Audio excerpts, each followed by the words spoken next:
Alright guys, what's going on? Welcome in. So it's week 9 of the NFL season, and the New York Jets are going to be at home, MetLife Stadium, taking on the AFC East leaders, the AFC East rival Buffalo Bills, sitting right now at 6-1, okay? And I think Saleh said it best in his presser when he said that the Buffalo Bills are going to be the most complete team that the Jets are going to face all season.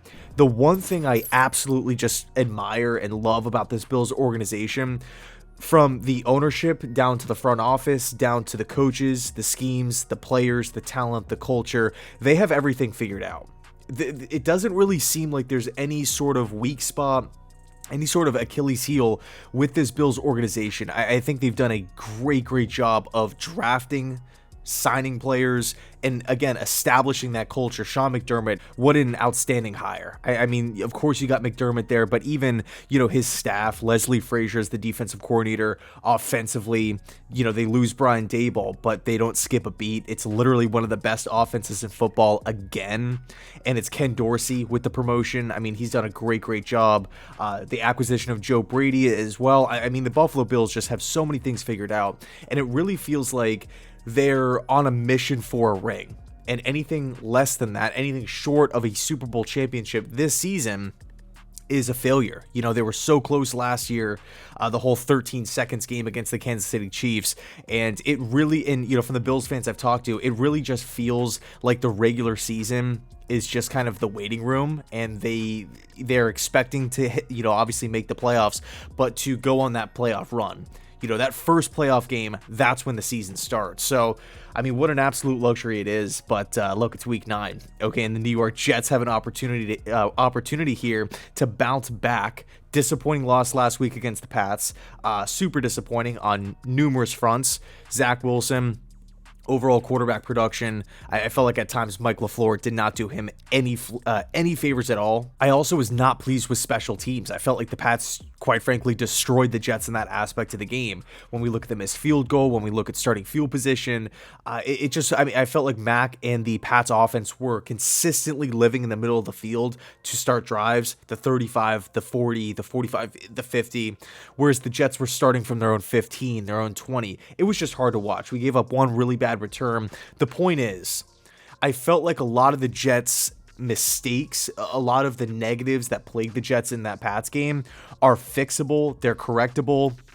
Even on Zach Wilson's picks, it's not like he was getting fooled by the coverages or anything like that. They were literally just rollouts and him trying, or I guess attempting, to throw the football away that went directly to New England Patriots players. Wilson watching that on film, he has to be sick to his stomach. Some of those play calls too from Mike LaFleur, like he has to rewatch that game and say, man, I really did not do a good job of putting this offense in a position to have success. Some plays I liked, but some plays were flat out horrendous. So again, the point is, a lot of the problems are correctable, and if the Jets can manage to hang in with the Buffalo Bills, it'll be absolutely huge. Now, Vegas right now has the Jets as, I believe, a 12-point underdog. That was what the line was last time I looked. So obviously, it is going to be a pretty difficult game for the New York Jets. I mean, we look at the Buffalo Bills' offensive statistics. They are second in football in points per game at 29. They are first in football in yards per game at 430. That's absolutely mind-blowing to look at that number. Yards per play, they're first in football at 6.6. They are second in third down conversions and third in touchdowns per game. We flip it over to defense. They are first in points per game, only allowing 14 a game. They are third in yards per game, first in yards per play, eighth in the red zone, and third in touchdowns allowed. But here's the deal.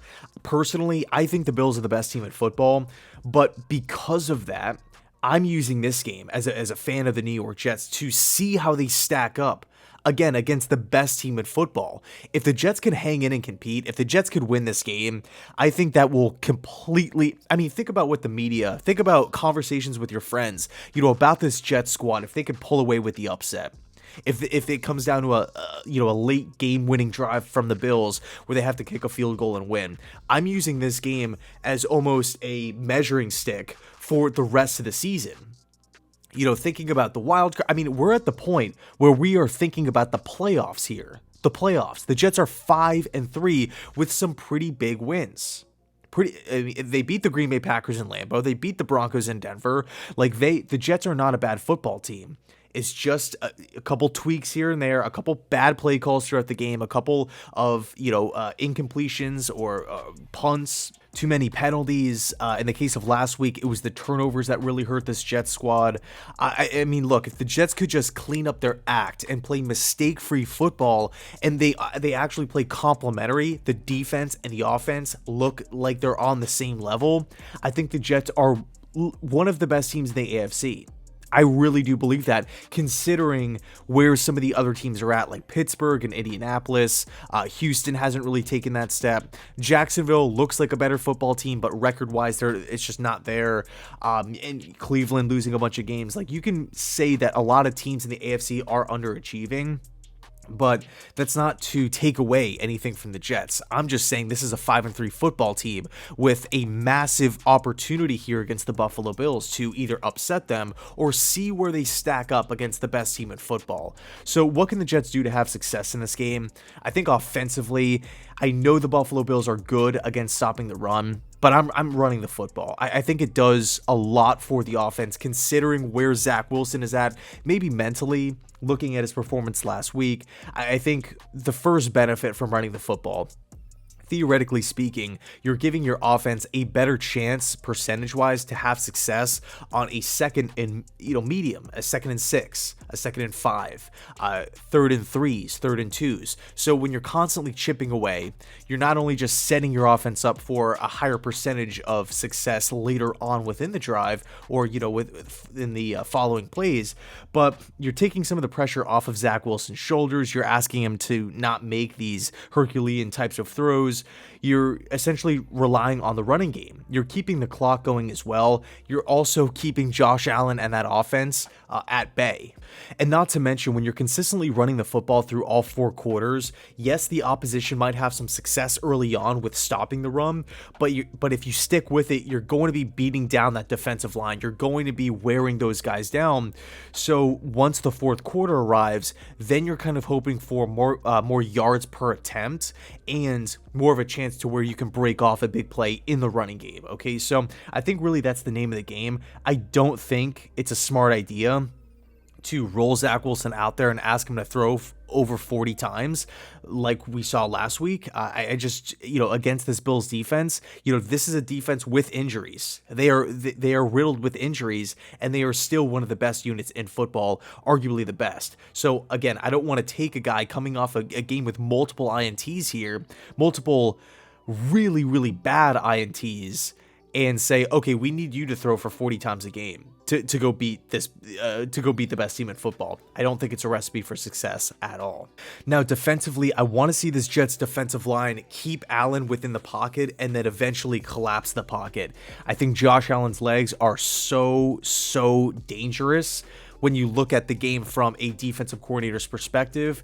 The ability to extend Josh Allen and Patrick Mahomes, Russell Wilson too, back with Seattle, Aaron Rodgers to a certain degree, but with Mahomes and Allen, they're just so big, they're so daunting running around to where you don't know if they're going to truck a guy over, to put somebody on skates, to in Josh Allen's case, jump over somebody. Keeping these guys in the pocket, I think, is key.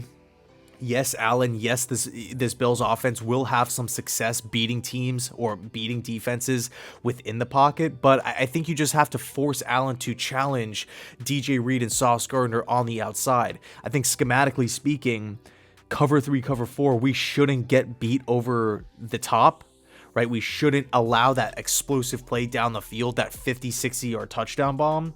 If we do, there's going to be some massive problems on Saleh's plate, and Ulbricht's plate. But, when I'm looking at how the scheme matches up against what the Bills want to do offensively, I think it's really, really important to keep Allen in the pocket. Don't let him break free, because if you break free, it doesn't really matter who's out there, what coverage is on the back end, what play was called.